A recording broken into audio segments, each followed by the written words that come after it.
이게 정말 검소한 풍속 때문일까? 아니다. 이것은 물건을 이용하는 방법을 모르기 때문이다. 이용할 줄 모르니 생산할 줄도 모르고 생산할 줄 모르니 백성들이 나날이 궁핍해지는 것이다. 여러분 된장고추장 좋아하십니까? 된장고추장 뭘로 만들어요? 콩으로 뭐 해서? 메주. 그렇죠, 메주. 우리나라 청국장, 된장, 살아 숨쉬는 장. 그러죠? 정말 그럴까요?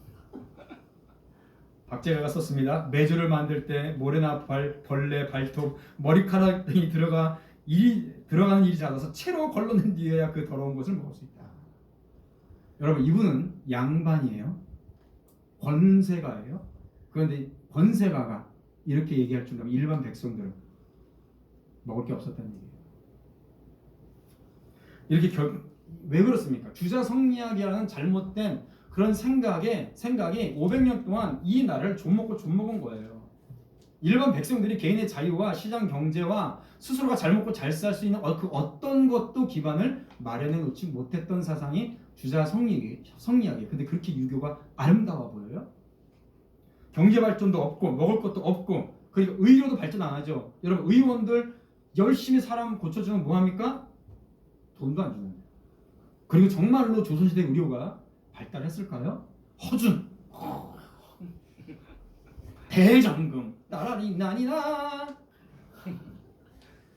여러분 아니에요. 각종 질병에 시달리며 살았던 것이 이 땅의 백성들입니다. 이거보다 더 심각한 사진들이 있어요.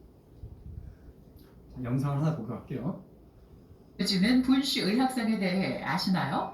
대한의학회와 한국 베링거 인겔하임은 한국의학계의 학술 연구 발전을 도모하고 의학 분야에서 양국의 친선을 증진시키기 위해 공동으로 분시의학상을 제정해 시상하고 있습니다. 분시의학상은 9월 말인 1901년 고종 황제의 주치의로 내한하여 당시에 선진적인 위치에 있던 독일 의학을 전파한 독일인 의사 르하트 분시 박사의 업적을 기리는 의미로 명명되었습니다. 분시 박사는 개인 진료소를 열어 민간 의료봉사에도 많은 관심을 기울였을 뿐 아니라 사진, 편지, 일기 등을 통해 구한말 당시의 척박한 위생 상태와 낙후한 의료 현실을 소상히 기술하여 의미 있는 역사적인 기록들을 남겼습니다. 분시 박사는 조선의 의술을 상세히 소개한 글에서 이런 조선의 의술은 마치 1000년 전의 것과 같다 라며 안타까워하기도 했습니다. 그럼 분시 박사가 기록한 조선의 의술들을 한번 살펴볼까요? 조선의 의술에 관한 기록들. 모든 종류의 복통에는 작은 개구리 3마리를 삼치로 삼키면 즉효가 있다. 만약 병세가 극도로 심할 땐 삶은 까치 1마리나 4개의 구운 게 발을 먹으면 좋다. 꼭 해보세요. 김이 모락모락 나는 해초를 배 주위에 바르는 치료법도 좋은 방법이다. 만약 어린아이가 대변을 보지 못할 경우에는 병아리에 내장을 넣고 1시간 동안 끓인 물을 마셔야 한다. 변비에 좋습니다. 일반적으로 기운이 없는 아이들은 40살 된 여자의 머리카락을 넣고 충분히 끓인 물을 마셔야 한다. 40대 여자들 머리카락. 입가에 두드러기가 났을 경우 환자의 어머니가 진흙과 소금을 입에 넣고 침을 섞어 덩어리를 만든 후 환자의 머리에 바르면 즉효가 있다. 실제로 쓰여있는 여름철 감기에는 잘게 썬 양파와 거리에서 채취한 먼지 한 움큼을 물에 섞어 복용한다. 매독을 확실히 치료하는 방법은 메뚜기 3마리를 잡아 날개에 꿀을 바른 다음 말려 가루로 만든 후 술에 섞어 매일 아침 공복에 복용하면 된다. 어떠신가요? 20세기에 들어선 조선이었지만 의료기술 또한 다른 모든 것들과 마찬가지로 매우 낙후되어 있었습니다. 우리는 흔히 드라마를 보면서 조선의 의술도 무언가 치료도 하고 사람도 살렸다고 오해하지만 이런 수준의 의술을 믿고 치료를 받다 보면 이런 결과를 피할 수 없었습니다. 그래도 궁궐에는 어의가 있어서 이렇게 치료도 하지 않았냐고 생각하겠지만 실상은 이렇게 임금님의 매화 냄새를 맡아보고 매화를 먹어보며 병의 유무를 살피는 것이 일이었습니다. 여기서 매화란 임금님의 대변을 말합니다.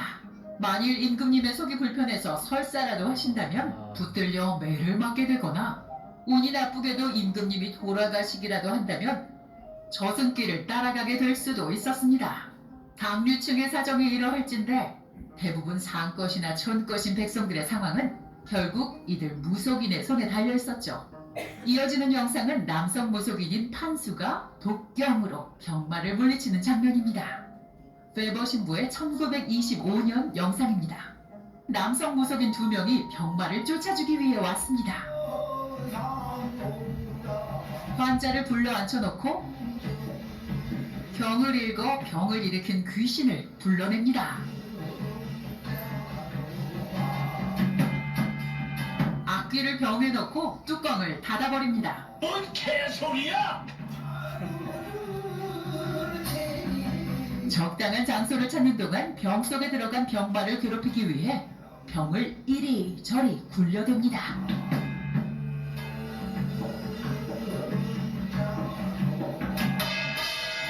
땅을 파고 앞귀를 가둔 병을 묻어버립니다. 이 놀라운 마법은 1925년 조선에서 병을 치료하는 방법이었습니다. 그럼 환자의 병은 나았을까요? 그건 판수의 책임이 아니었습니다. 다른 병마가 와서 붙었거나 정성이 부족했거나 아무튼 이런저런 이유를 갖다 대며 한 번 더 하자고 할 수는 있었어도 병이 낫지 않았으니 돈을 돌려달라고 말할 수는 없었습니다. 화물 절대 안 결국 환자가 죽으면 그건 그의 팔자 탓이었습니다. 전야 감사 드려다가 구설한 불송인가. 물론 이게 다는 아니었습니다. 적지 않은 수의 외국 의사들과 의료 선교사들이 조선에 들어와 있었고 이들이 병원을 세워 일반 환자들을 돌봐주기도 했지만 넘쳐나는 환자들을 돌보기에는 역부족이었습니다. 기본 의료 환경이 이렇게 엉망진창인 한편 하늘이 내린 형벌로 생각했던 문둥병 환자들은 가족에게도 버림받고 마을 밖으로 쫓겨나야 했고 인가에 접근하면 돌팔매질을 당하곤 했는데 이는 아이의 생간을 먹으면 문둥병이 낫는다는 속설을 사람들이 믿고 있었기 때문입니다. 그런 이유로 납치와 살인 그리고 식인으로 이어지는 사건이 실제 빈번하게 발생했습니다. 조선시대 전라도 남원에서 발생했던 이 여광, 이 군필, 이 판영 치사 사건의 기록을 보면 문둥병 환자인 이 여광이 6살 아이를 잡아 생간을 내어 먹자 아이의 아버지가 이를 복수하기 위해 이 여광을 죽여 그 생간을 꺼냈고 이를 목격한 이 여광의 동생 이 군필은 목을 매 자살을 하고 원래 병을 앓던 이 판용은 충격을 받아 쓰러져 죽었다 라는 내용을 읽을 수 있습니다. 여러분, 그러니까 우리나라에서 지금 현재 우리나라 정말 세계적인 의료 기술을 가지고 있죠. 우리나라의 이름 있고 최고의 대학 병원들은 다 누가 세웠어요? 선교사들이 세웠어요. 선교사들이 세워주지 않은 게 아무것도 없습니다.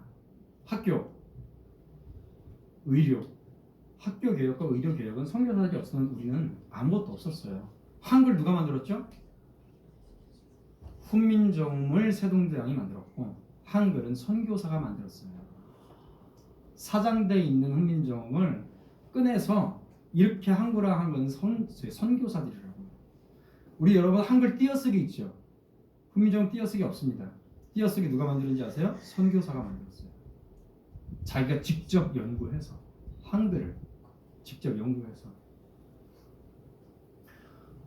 보세요. 이러고 살았어요. 한양의 위생 상태, 사람의 똥이 더덕더덕 붙어 있고 개똥과 말똥이 사람 발에 항상 밟힐 지경이다. 똥이 이미 남아 돌아가고 있다. 여기 어딜까요? 서울 광화문. 밑에 많죠. 깔려 있죠 많이. 보이십니까? 뭘까요? 네, 그거예요. 여러분 우리 제가 어렸을 때만 1970년대 제가 어렸을 때만 해도 길거리 가다 개똥이 많아서 자주 밟고 다니면서 막 이러고 다녔어요. 이게 어르신들 기억나시죠? 알렌이 지금은 이렇습니다. 선교사들이 와서 다 바꿔놓은 거예요. 선교사들이 와서. 알렌 선교사가 얼마나 지저분해요. 서울은 내가 본 도시 중 가장 지저분하다. 알렌 선교사가 와가지고 그때 당시 양반들 몸은 부모가 주신 것이다 라고 해가지고 머리도 안 잘랐죠. 손톱도 잘 안 잘랐어요. 목욕도 안 한 거 아세요? 목욕 안 했어요. 목욕 안 했어요. 일본을 갔다 온 일본 수신사가 세종 때 세종대왕한테 일본의 목욕 문화가 좋더이다. 목욕탕 만드십시다. 그 얘기했을 때 세종이 뭐라 그러냐면 그 헛된 짓 하지 말아라 그랬어요. 1년 내내 가도록 명절 때 한 번 씻고 안 씻으니까 알렌 선교사가 한국의 귀족들 양반들 옆에 앉아 있는데 미치겠다는 거예요. 온몸을 안 씻으니까 몸에서 얼마나 냄새가 납니까? 그런데 문제는 뭐냐면 이 양반들이 모두 차고 있었냐면 그 냄새를 없애기 위해서 쉽게 얘기하면 향랑도 차고 있었어요. 쉽게 얘기하면 향수 뿌리는 거지. 그거를 몸에 차고 있었어요. 그러니까 그거 섞이지 몸에 때 냄새 섞이지 그래가지고 이 사람들하고 앉아서 밥을 먹는데 죽겠더라 이런 기록이 있습니다. 아펜젤러는 서울거리는 불결하고 여기저기 오물이 널려있다. 메티노몰의 조선 회상에는 이렇게 돼 있습니다. 공주 인근 숲에 언뜻 보면 우상같이 보이는 작은 꾸러미들이 나무에 주렁주렁 달려있는데 조사해 보니까 아이들의 시체더라. 공주에서는 아이들을 매장하지 않고 나무에 매단다. 숲은 해골지경이다. 해골천지다. 성인 남자만한 나무에 8구두의 시신이 매달려 있었다. 이래요. 이래. 그러니까 당연히 뭡니까? 못 먹죠. 위생상태 이렇죠. 그러니까 조선시대 때 걸핏하면 전염병이 돌아서 사람들이 수백 명씩 죽는 거야. 수천 명씩. 그리고 더 심한 거는 여자들. 여성 천대와 음란이 가득한 거예요. 양반들이 겉으로는 거룩한 척 깨끗한 척합니다. 뒤에서 호박씨는 그 인간들이 다 까요. 철저한 남존여. 여러분은 지금 여기 여자분들 많은데 다 이름 있으시죠? 지금 이 시대에 태어난 걸 하나님 앞에 감사하십시오. 이때 당시 태어났으면 여러분들 이름도 없어요. 이름 여자들이 무슨 이름이 있어요? 여자들은 사람이 아닙니다. 지금 그렇다는 얘기가 아니고 이름이 없어요. 뭐라고 써요? 끝년이 뭐예요? 맨 마지막에 태어났대. 끝년이. 말년이. 언년이. 여러분 왜 2월인지 아세요? 2월인? 2월 달에 태어나서 2월이에요. 3월인 3월 달에 태어나서 3월이에요. 정말 슬픈 일이죠. 여러분들 문제는 뭐냐면 물론 남자들도 일반 상민은 남자들도 이름이 많이 없었어요. 근데 여자들은요 양반들도 이름이 없었어요. 아십니까? 왕족들도 이름이 없었어요. 아명은 있는데 관명이 없었어요. 아명은 뭐냐면 어렸을 때 불렀던 이름이고 관명은 성인이 돼서 족보에 들어간 이름입니다. 근데 여자 왕족과 양반은요 관명이 없었어요. 족보에 안 들어갔다고요. 무슨 얘기예요? 가족이 아니라는 거예요.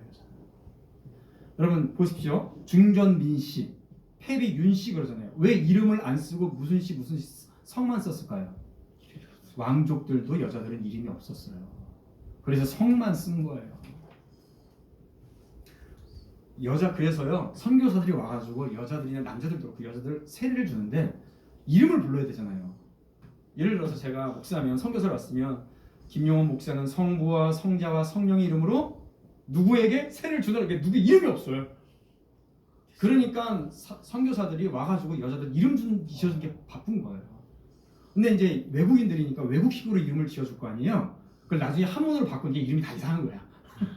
환란 뭐 이렇게 돼버리고. 왜 외국식으로 이름을 지어니까. 그런데 그 이름을 받고 여자들이 너무 기뻐하는 거죠. 60 먹은 할머니가 평생에 내가 정식으로 이름을 불러본 거는 세례 받을 때뿐이었어요. 큰 년이 작은 년이 맨날 돼지 할머니 이렇게 부르죠. 뿐이니까 여자들은요 얼굴도 못 내밀고 다녔어요. 이러고 다녔다고. 여기 이제 북쪽엔 너울, 남쪽 지방이 이렇게 그렇죠. 어디서 여자들이 얼굴을 꺼내놓고 다닙니까? 근데 꺼내놓고 다니기도 힘들었어요. 조금만 이쁘죠? 길거리 나가는 남자들이 채가서 강간하기 일쑤입니다. 그래서 어렸을 때 강간당한 여자들이 굉장히 많았어요. 조선시대 때. 조금 얼굴만 예쁘고. 이제 닥터월 조선 회상에 보면요. 시어도월 선교사가 어렸을 때 이제 엄마 아빠 그 선교사 따라가지고 어린애가 온 거예요. 태어난 거예요. 근데 여자들이 저거 북방 쪽에 저거 그 큰 왜 너울을 쓰고 예배 드리러 오면 이 예배당 안에 가지고 들어오지 못하니까 예배당 밖에 그 너울을 다 이렇게 놓고 오는 거예요. 그러면 이게 어린 시어도월 선교사가 어렸을 때 친구들하고 거기서 술래잡기를 하는 거예요. 그러니까 엄마 선교사가 이렇게 오면 안 돼! 뭐 이렇게 혼냈던 기록도 있습니다. 자 이거하고 뭐가 다르죠? 이거하고 뭐가 달라요? 다를 거 없잖아요. 이슬람하고 연령은 제일 여자 미치게 하는 게 연령문입니다. 결혼했어요. 남편이 먼저 죽었어요. 아니요. 결혼을 하기로 했는데 결혼하기로 한 남자가 죽었어. 여자는 가야 돼. 그런데 연료가 자기의 남편 따라 죽으면 연료가 돼요. 그래서 뭔지 아십니까? 세금 혜택이 있어요. 세금 면제가 있다고. 그리고 그 자식들은 관료가 돼요. 그러니까 그 양반집 사람들은 그 여자한테, 과부한테 죽어라 죽어라 죽어라 그러는 거예요. 그래서 실제로 죽는 거예요. 그 여자가 자살을 시킨다고. 무슨 연료예요. 여자 미치게 하는 겁니다 이게. 첫 딸은 살림이천에, 이거 사진 보십시오. 이상하지 않아? 이제 10대밖에 안 된 여자를 남자 4명이서. 첫 딸은 살림이천이란 말 있죠. 이거 어디서 나오는 건지 아십니까? 딸들을 집에서 딸들을 팔아먹었다. 얼마 주고 노동력이니까 팔아먹었다. 일본군 위안부요? 전 그거 얘기할 때마다 솔직히 조금만 알면 속에서 오라통이 구역질이 납니다. 조선시대 때 어땠는지 알아요? 노름하다가 딸 팔아먹고, 노름하다가 자기 아들 팔아먹고, 모두 팔아먹었는지 아세요? 남자들이 노름해서 자기 와이프도 팔아먹었어요. 무슨 위안부를 욕하고 그래? 실거지약이라는 거 있죠.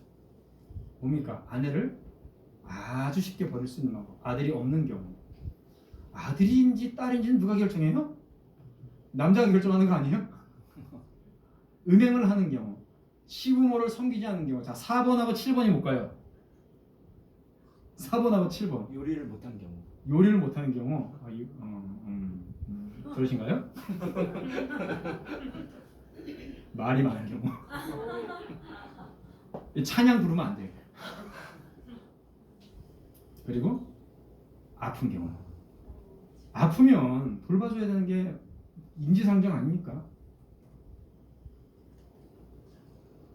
선물거라는 게 있는데 그거는 통용되지도 않았어요. 조선의 양반들은 아주 비열한 관습을 가지고 있다. 그들은 결혼 후 3일 동안만 부인과 살고 그 후에는 더 이상 같이 살지 않고 첩들과 산다.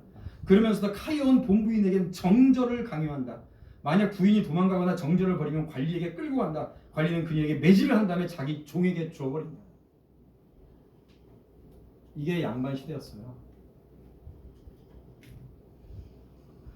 메티노블 조선, 요거 보죠. 이거 똑같은 얘기니까. 자, 요게 뭐냐면 타임즈지에 2010년도 8월달에 생긴 비비 아이샤라는 여자인데요. 12살에 아프가니스탄인데 이슬람 여자인데 이슬람 남편한테 강제로 시집을 갔어요. 12살에. 근데 맨날 두들겨 맞는 거예요. 그러니까 18살에 남편의 학대를 피해서 도망쳤는데 잡혀온 거예요. 그 자리에서 코를 잘라버렸습니다. 끔찍하죠. 여러분, 이거 조선시대 때 있었던 일이에요. 뭐라고 써있어요? 여인들은 남편들에 의해 코가 잘리고 발에 화상을 입고 빈사 상태로 구타를 당한다. 세상에 불쌍한 인생은 조선의 여편네들이다. 잘 보세요. 보구여관에서 최초의 간호사 수업을 받은 사람 중에 한 명이다. 한 사람은 박에스더고 우리나라 최초의 여자 의사고요. 그 옆에는 이 그레이스예요. 이름이 없어서 이 그레이스라고 이름을 지어줬어요. 이 여자가 남편한테 두들겨 맞고 코가 잘리고 손가락 일부가 잘려가지고 어디 갈 데가 없어가지고 도망가서 에베소 선교사 그 앞에 보구여관 앞에서 막 두들면서 울고 있는 거예요. 죽어가는 여자를 선교사들이 끄집어내가지고 끌고 가서 다 고쳐줬습니다. 자식조차 못 만나게 그냥 내쫓은 거예요. 그래서 선교사들한테 간호사 공부해가지고 간호사 최초의 졸업을 한 사진이에요. 코가 없어요. 그래서 남편이 자기 와이프가 쉽게 다른 남자가 바람 난 거 같대요. 증거도 없어요. 어떻게 하는지 아십니까? 기록에 여자를 땅에 파묻어 버립니다. 머리만 남겨놓고 어디에 길거리에다가 사람들이 돌아다니면서 발로 차서 죽이라고. 근데 남자들은 지가 하고 싶은 대로 하고 다니죠. 조선시대 때 똑같았어요. 지금 여러분 왜 이렇게 됐냐? 여자들이 이름 갖고 공부하고 학식 오르고 세계 최고의 학력을 가질 수 있게 된 거 다 하나님께서 선교사들을 보내주셔서 가능했던 일이에요. 이렇게 못 먹고 못 살고 모든 것들이 형편없으니까 사람들은 미신과 우상 숭배로 가득하게 된 거죠. 종묘제례인데 여러분 이게 종묘 그 국가에서 조선시대 때 국가에서 정부에서 했던 이 종묘제례가 누구한테 하는 건지 아십니까? 중국 황제 제사 드리는 거예요. 제사를 한번 하면 제가 어렸을 때 그걸 많이 봐가지고 아주 끔찍합니다. 끔찍해. 아까 말씀드렸던 것처럼 일반 서민들도 마찬가지지만 왕에서부터 아주 난리도 아니죠. 여러분 고종하고 민비가 그렇게 의지하고 사랑했던 무당이 있어요. 그 무당한테 진령군이라는 호칭을 줍니다. 그리고 궁궐 한쪽에 북방왕묘라고 집을 지어줘요. 이 무당 여자가 영험해가지고 다 잘 맞힌대요. 자기는 삼국지의 관우의 신을 모신대. 그래가지고 고종이 너무 영험해가지고 이거를 만들어주고 비석까지 세워줍니다. 그러면서 관우를 제후가 아니라 황제로 칭해요. 고종이. 그 비석이 어딘지 아세요? 서울 가면 서울 용산에 있는 우리나라 그 최고 큰 역사 박물관 앞에 딱 붙어 있어요. 그거를 기념하는 나라가 이런 나라예요. 대한민국이에요. 조선으로 그렇게 돌아가고 싶으신가? 맨날 굿하고 아프면 의사한테 들어가야지. 왜 구슬하고 있어요? 요즘 들어서 한 몇 년 전서부터 우리나라 고속도로 보면 이거 되게 많이 나와 있습니다. 뭔지 아세요?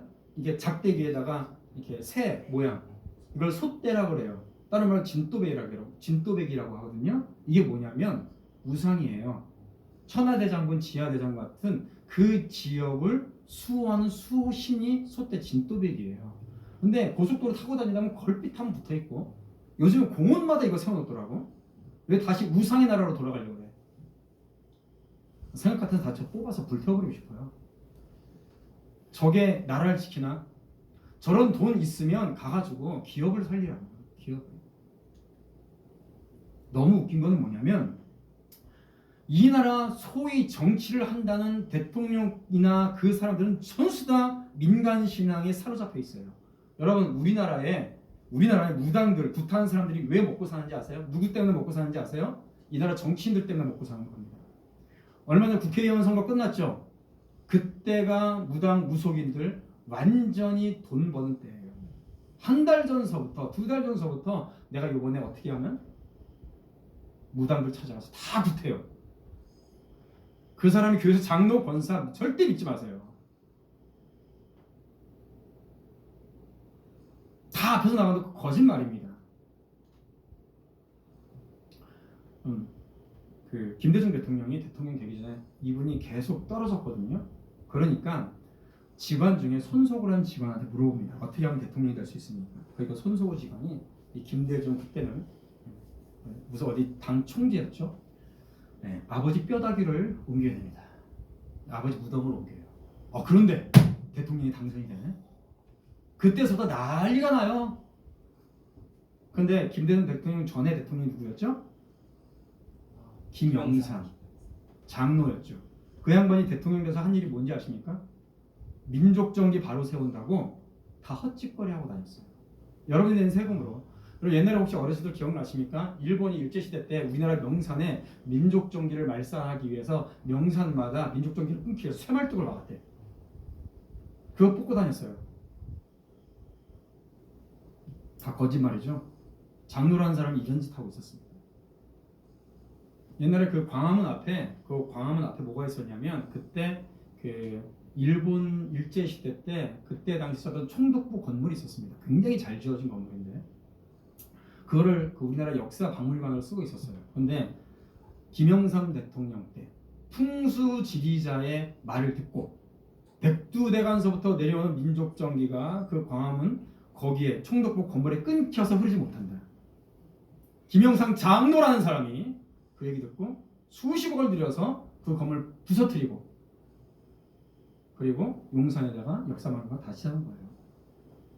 여러분 아픈 기억일수록 정말로 그게 아픈 기억이면 바꿔야 되는 기억이면 그대로 놔두고 그대로 가르쳐야죠. 너무 재밌는 거 웃긴 건 뭔지 아십니까? 경북궁 안에요. 일제시대 때 만들었던 3층 건물이 그대로 있어요. 그거는 민족 정기를 안 막나 보지? 경북궁 관리사무소를 쓰고 있습니다.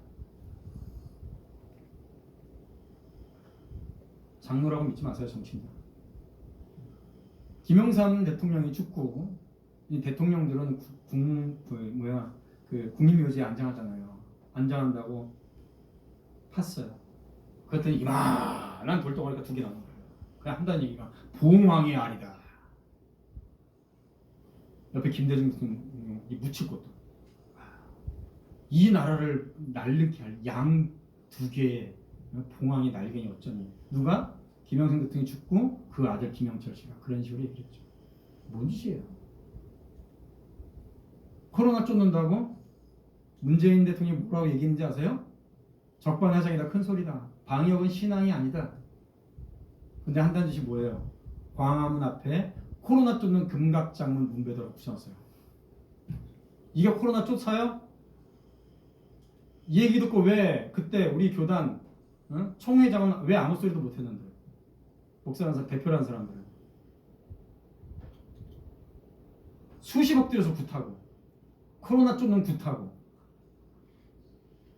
그런데 예배를 못하게 했잖아. 예배는 못하고. 예배는 못하는데 구춘하고 예배는 못 드리게 해놓고 절에 스님들은 모여서 다 하고. 여러분 12월 24일, 25일 날 성탄절 예배 드리는데 다 못 드리게 했죠? 그날 중들은 모여서 불경 외우고 있었어요. 아십니까? 우리나라 해인사에 있는 스님들 다 모여가지고 그때 모여가지고 불경도 외우고 불법도 하고 모여서 밥도 먹고. 교회만 모이지 못하겠어요. 뭐가 잘못됐는지 알아야죠. 선교사들의 핏값을 내는 겁니다. 이 땅에 대통령을 나오겠다고 하는 사람들은 이 모양 이 꼴로 하고 있는 거예요. 도대체 뭐 하는 거예요? 저 양반 안수 집사라며. 이 양반 무슨 교회 집사라며. 가서 뭐 하고 있는 거예요 도대체? 대통령들도 정치인들이라는 사람들이 미신에 사로잡혀 있는데 그걸 한국교회 목사들이 못 깨우고 있어요. 선교사들의 눈물과 핏값으로 산 이 땅을 다시 되돌려주고 있다고요. 조선시대로. 종의 멍에를 메고 있는 조선시대로 다시 되돌려주고 있어요. 그걸 두 눈 뜨고 가만히 보고 있냐고요. 저거 죄송합니다.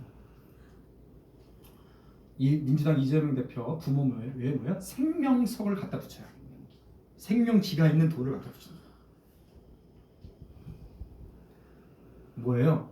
여야 할 것 없이 믿는다고 하는 사람들이 다 소위 그런 사람들, 정치인들이 전부 다 미신의 구판에 빠져 있는 겁니다.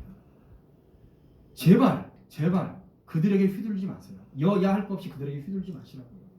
기도하면서 말씀이 무엇을 따라가야 되는지를 선교사들이 자신의 목숨을 내걸고 자신의 피를 튀겨가면서 이 땅에 무엇을 주고 갔는지를 우리가 기억해야 돼요. 이 모든 것을 고친 건 누구냐? 선교사들이에요. 자신의 젊음과 자신의 목숨과 자신의 피값으로 이 땅의 모든 악한 종의 멍에를 벗겨냈던 것들은 선교사들이라고 해요. 말씀 앞에 서야죠. 말씀 앞에. 너는 배우고 확실한 일에 거하라. 근데 뭡니까? 배우려고도 하지 않죠. 배우려고도 하지 않아요.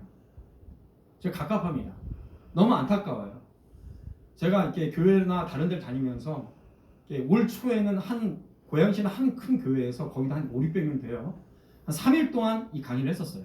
선교사들에 대한 강의도 있었고 6.25에 대한 강의도 있었고 3일 동안 하면서 꼭 부탁드려요. 여기는 그래도 규모가 크니까 적어도 이런 정말 선교사들의 사역에 대해서 함께 공부하는, 적어도 책이라도 읽는 모임을 좀 가지십시오.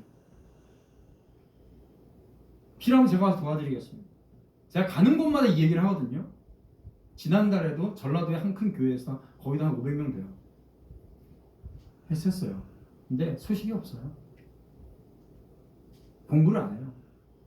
조선의 백성에게 짊어진 이 종의 멍에 하나님께서 복음의 빛을 가지고 온 선교사들을 통해서 자유를 주셨습니다.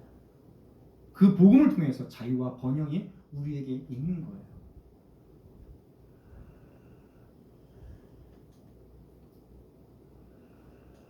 무려 1885년에서 100년 동안 2749명 명단에 이른 사람들, 그리고 이 선교사들을 따라온 어린 자녀들, 양화진 묘에 가보십시오. 그 어린 자녀들의 묘가 따로 있습니다. 그들의 피값으로 지금 우리는 자유와 번영을 누리고 있다는 것을 반드시 기억해야 돼요. 과거 이 땅을 살았던 사람들은 안 그랬어요. 그 어떤 권력자들의 능력으로도 아니에요. 오로지 예수 그리스도의 자유의 복음의 빛을 전해준 그 하나님의 믿음의 사람들의 피값으로 지금 우리는 살고 있는데, 우리는 피가 아니라 눈물도 안 흘리려고 합니다. 눈물도. 그런데 우리가 앞으로 자유와 번영을 누릴 자격이 있을까요? 정말? 복음의 빛을 통해서 우리에게 자유와 구원이 주어지고, 이것은 이 땅의 죄로부터 자유를 얻게 하고, 그리고 모든 억압에서부터 자유를 얻게 하고, 또 우리나라의 해방과 건국과 독립, 6.25 남침 전쟁에서의 승리도 다 미국 선교사들을, 다른 여러 미국 선교사들을 통해서 이 땅의 모든 것들이 이루어졌어요. 그런데 지금 우리나라 교과서를 들춰보면 기독교는 이름이 나와 있지 않습니다. 옛날에는 이런 거라도 있었어요. 3.1운동 때 민족대표 33명 중에 16명이 기독교인이라 라는 말도 있었는데, 그거조차도 지금은 없습니다.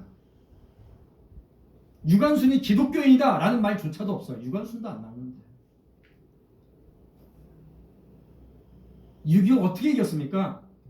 선교사들로 있다가 갔던 많은 선교사들이 한국을 도와야 된다, 먼저 나섰던 사람들이 선교사들이에요. 그래서 우리가 그 전쟁에서 이긴 거예요. 근데 이것은 우리는 아무것도 모르죠. 감사하지도 않습니다. 걸핏하고 모여서 한다는 얘기가 반미운동하고 있고, 감사한 줄 모르죠. 감사한 줄 모르면 그 사람은, 그 민족은 멸망의 길로 가는 거예요. 우리는 반드시 기억해야 돼요. 한반도 역사 속에서 자유와 번영이 있었던 시대는 유일무이하게 지금 살아있는 대한민국의 시대입니다. 여러분들, 조선인이에요? 대한민국 국민이에요? 대한민국 국민이에요. 조선은 죽은 나라예요. 우리가 누리는 자유와 번영은 우리 힘으로 된 것이 아닙니다. 하나님의 구원의 역사를 짊어진 선교사들의 헌신 때문에 있는 거예요. 이걸 반드시 기억해야 돼요. 제가 이거를 가지고 저희 교회에서 언더우드 아펜젤러 선교사 오기 전에 1884년에 그 두 분이 들어오셨으니까 그 전에 선교사들을 가지고 1시간 반씩 사설을 했었어요. 그 전에 들어오기도 전에. 그 전서부터 피값을 뿌렸습니다. 그 역사를 교회에서조차도 배우지 않죠. 이런 하나님의 은혜의 역사를 배우고 익히고, 특별히 우리의 자녀 세대들에게 가르쳐야 돼요. 자녀 세대들에게. 그래야 우리 자녀 세대들이 감사하고 하나님의 은혜와 그 믿음 안에서 구원을 얻어요. 이 나라에 하나님의 통치하심이 이루어지도록 우리는 기도해야 되고, 진리를 수호해야 되고, 전해야 됩니다. 제가 우리의 자녀들을 데리고 어떻게 다니냐면 이러고 다녀요. 몇 년 전인데, 이게 백마고지 둘째입니다. 첫째 생각. 백마고지하고 이런 데 다니고, 안양에도 있어요. 6.25 참전기 안양에도 있어요. 이게 작년이네요. 첫째, 둘째 가족들 데리고 다닙니다. 원주에 있는 뭐 이렇게 다녀요. 그러다 보니까 제가 사실은 역사를 전공하니까 덕후죠. 덕후는 너무 가슴이 아파서 나중에 되면 역사신학으로 박사학위를 닦으면 그런 생각도 하는데, 이게 어쩌다 보니까 하다 보니까 어떤 단체에서 이제 무슨 북한 선교 전문인 선교인 뭐 이렇게 하는데 1년에 2번씩 이렇게 6.25 전적기를 탐방하는데 가이드도 하고 그럽니다. 문제는 뭐냐면, 이게 얘기를 해도 더 이상 공부를 하지 않으려고 해요. 여러분, 공부하지 않으면요, 말씀도 제대로 배우지 않으면 구원에 이르지 못하는 것처럼, 이 나라의 바른 역사를 알지 못하면요, 이 나라의 앞으로의 정체성이 무너져요. 늘 얘기해요. 공부하세요. 근데 참 안타까운, 말씀도 공부 안 하는데 이걸 공부하는가 이런 생각도 들어요. 공부해야 되는 책도 많이 읽어야 되고. 여기 가서도 얘기해요. 여러분, 얼마든지 언제든지 불러주십시오. 할 수 있으면 언제든 가서 제가 얘기하겠습니다. 가르쳐 드리겠습니다. 내가 아는 대로. 제가 그렇다고 엄청나게 많이 아는 것도 아니고, 공부한 그 분야에서만, 어느 부분에서만 아는 거죠. 모임을 만드셔도 좋고요.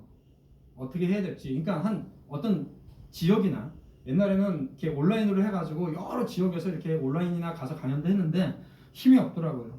좋은 건 뭐냐면 어떤 한 교회 내에서나 어떤 한 지역에서 모임을 만드는 거예요. 공부하는 모임. 저희 대한역사문화관 같은 경우는 한 8주 정도 16강이 돼서 기본적인 근현대사 강의를 쭉 해드립니다. 기초 강의를. 뭐 그렇게 해드리기도 하고 하는데 제발 공부하세요.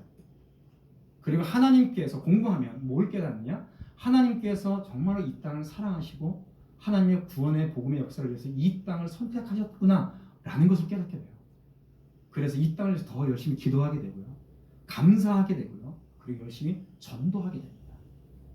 사랑하는 성도 여러분, 워낙에 여러분들의 이 교회에서 정말로 하나님의 빛이 특별히 이런 것들을 통해서 여러분들이 더욱더 하나님 앞에 감사하고 저에 더욱더 헌신하고 또 특별히 우리 교회가 이 교회가 하나님 앞에 이 귀한 사명을 감당해 나갈 수 있는 복된 교회가 되기를 주님의 이름으로 축원드립니다. 네, 기도하겠습니다. 하나님 아버지 감사합니다. 주의 은혜 가운데 인도하여 주시고 특별히 부족한 종이 짧은 시간이지만 함께 귀한 말씀을 나눌 수 있도록 인도하심에 감사드립니다. 주님, 이 땅은 과거 종의 멍에 속에 있었던 나라입니다. 그러나 하나님께서 그 믿음의 사람들을 보내주셔서 그들의 눈물과 그들의 땀과 그들의 기도와 그들의 핏뿌림으로 우리가 지금 자유와 풍요로움과 번영을 누리고 있습니다. 주여, 이것을 잊지 않고 늘 감사하게 하시고 하나님께 영광을 돌리며 우리에게 주어진 모든 것들을 다른 사람들에게도 열심히 전할 수 있는 저희들 되게 하여 주시옵소서. 절대로 이 하나님의 은혜를 잊지 않게 하여 주시고 자녀들에게 가르치게 하시고 전하게 하셔서 우리의 자녀들도 이 역사를 기억하며 감사하며 하나님께 영광을 돌리는 삶을 살아갈 수 있도록 아버지 인도하시고 역사하여 주시옵소서. 감사드리며 예수님의 이름으로 기도드리옵나이다. 아멘.